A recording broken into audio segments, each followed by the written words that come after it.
Bank Negara Malaysia says it is ready to name and shame financial institutions that choose not to comply with rules and regulations.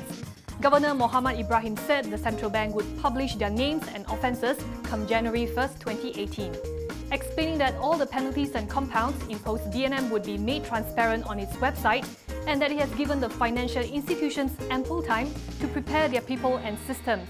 However, given that some financial institutions are publicly listed, the governor said it would tread carefully, adding that BNM would work together with other regulatory agencies such as the Securities Commission and Bursa Malaysia as well. Between 2015 and June 2017, BNM has imposed a total of 115.8 million in fines and penalties to firms found to be in breach of regulations.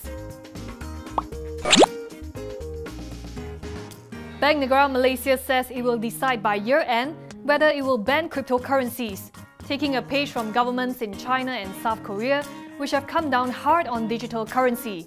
BNM Governor Muhammad Ibrahim was asked as to whether Malaysia would follow suit and forbid the sale of cryptocurrency. He responded that more details would be available in 3 months' time and that everyone should wait for the guidelines, assuring that the guidelines would address the way to register players and collect data to ensure transparency. It will also address risks associated with money laundering and terrorism financing. Ex-Goldman Sachs banker Tim Leissner, who's a former advisor to 1MDB, has been barred from the US securities industry. According to US media reports, the indefinite ban was issued by the Financial Industry Regulatory Authority, or FINRA. The US regulator was investigating Leissner's departure from Goldman Sachs in 2016, in particular, an inaccurate and unauthorized reference letter he allegedly wrote during his time with the firm, vouching for Jolo. However, Leissner failed to submit to his request for documents and other information during its investigation. According to FINRA, he agreed to the ban, though he neither admitted nor denied the findings. Singapore has already barred the former banker from doing business in the city-state for 10 years over the same reference letter.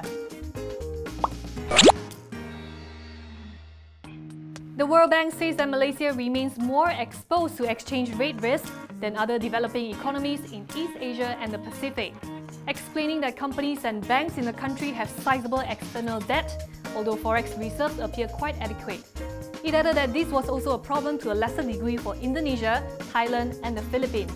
The World Bank also upped its Malaysia's 2017 GDP forecast to 5.2% from 4.9% due to positive indicators in private sector activity and confidence, and that domestic demand is expected to remain the primary anchor of growth, underpinned by robust growth in private sector expenditure.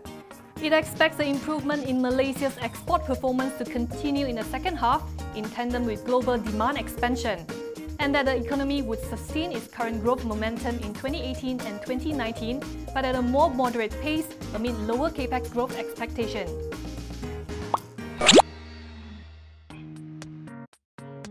Bison Consolidated shares will be suspended tomorrow from 9 to 5, pending the release of a material announcement.